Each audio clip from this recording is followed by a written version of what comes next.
Howdy friends, welcome back. I'm Trailblazer Tim. As we usher in a brand new year here on the Creative Outdoorsman, I've decided to start a new playlist on my page called Inside the RV, which will highlight videos on how-tos, tips, tricks, and hacks when it comes to living or staying in your RV. Like a lot of you guys out there know that I am a journeyman plumber by trade, so plumbing is a very high topic when it comes to everything I eat, breathe, and sleep, including RVing.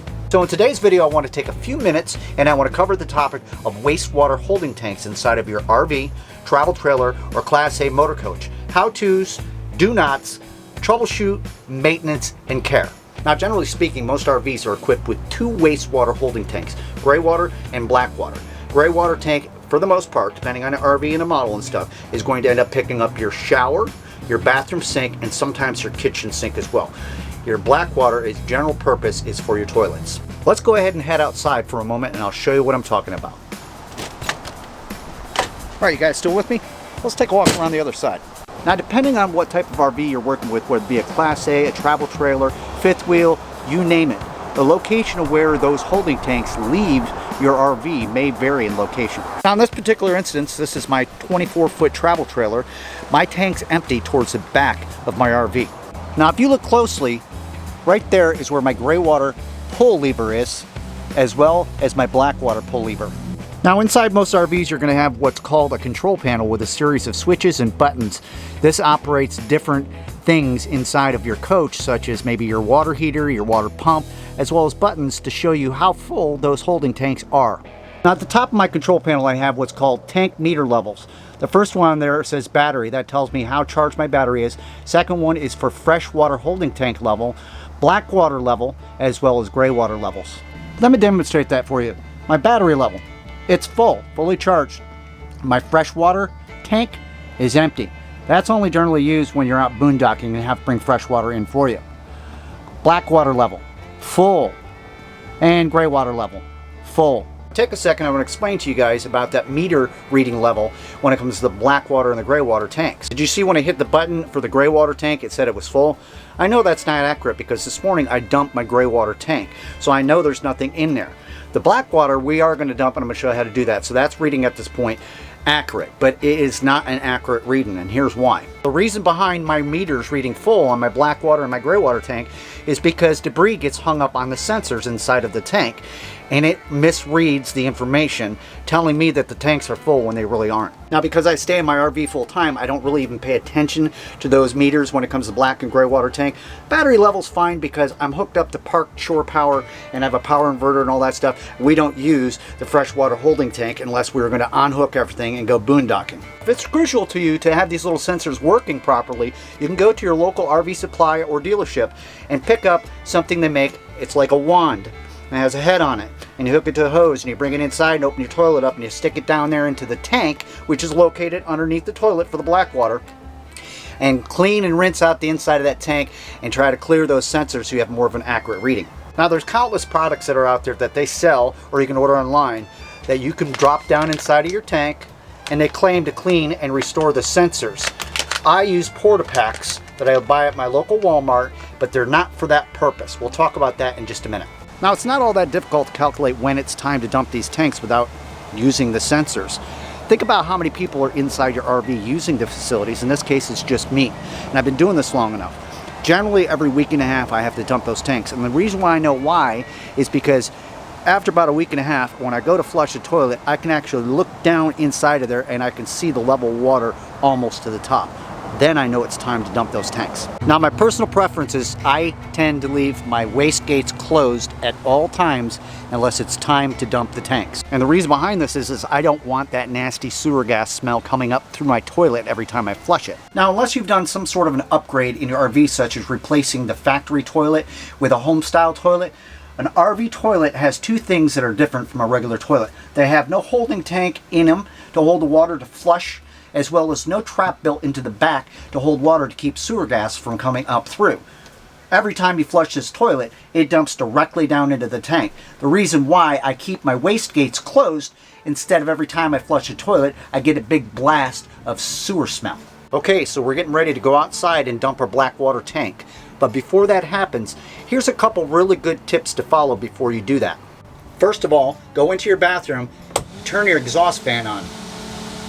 As well, close your toilet seat. The reason behind me doing those two things first, as soon as I open up that Blackwater waste gate, it's an open highway to the city sewer, and all that smell is going to come up through my bathroom and stink out the inside of my RV. So before you dump your tank, safety first, wear some disposable gloves.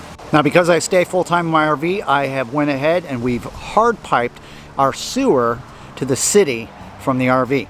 I also have what's called an RV Hydro Flush. It's an attachment I found online that connects to the side of your RV where your wastewater exits and goes into the city sewer. It's a 45 transparent fitting that has an attachment for a hose for me to back flush the system, and I'll show you how that works.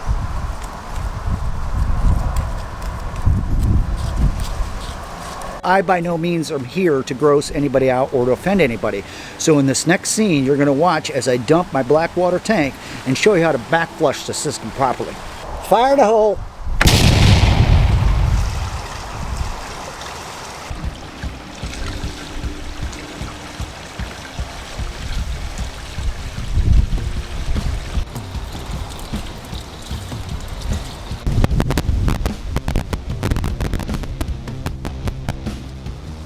So when you start seeing the business slowing down, it's that time to start back flushing the system.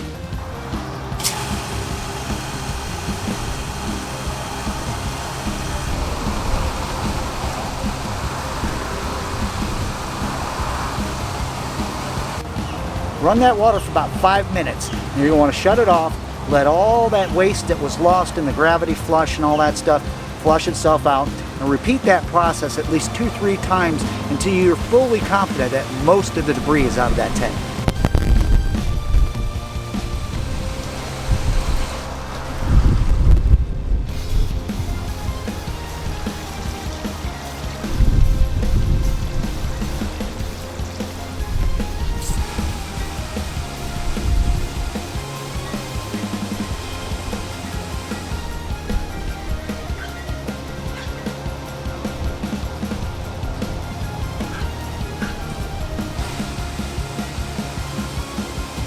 Now repeat this process as much as necessary until you see nothing but pretty much clear water exiting your RV. At this time, you want to shut your Hydro Flush off and close your waste gate. Now this entire time we've had the toilet seat closed and the exhaust fan going. Here's your final step. We're going to take one of our porta packs, pull it out of the package, quickly open up the seat, drop it in there, and now we flush. Now I'm going to flush and hold that down with the toilet seat down for about 30 seconds. What that does is it allows enough water to get into that tank and to dilute with that porta pack. So now we have a barrier against odor and as well as breaking down the solids in our tank. Open it back up, put your desired level back in the toilet, and we're done. Last but not least, it comes down to preference and what kind of toilet paper you want to use. A lot of people say, oh, use a single ply, single ply. If you ever use single ply, it's not very comfortable. Scott's actually makes a 2-ply, and it's made for RVs and boats that you can find in RV section at your local Walmart. That stuff breaks down, it's fast dissolving, it works with that porta pack, and everything's great, and we have great flow every time it's time to dump that black tank. You see, by following these 2 simple tips at the end of this process, by keeping the toilet seat shut and the exhaust fan going, we didn't end up with any kind of stinky poo-poo odor up here in the RV. That's brilliant. Well, that's all the time we got for this one. Thanks so much for hanging out and watching this video. Hopefully you guys learned something. Got any comments, questions, or suggestions, please leave them down below. And don't forget, you don't want to do this the wrong way or else you're going to stink everyone out inside that RV. Till next time, I'll see you on the next adventure. Take care.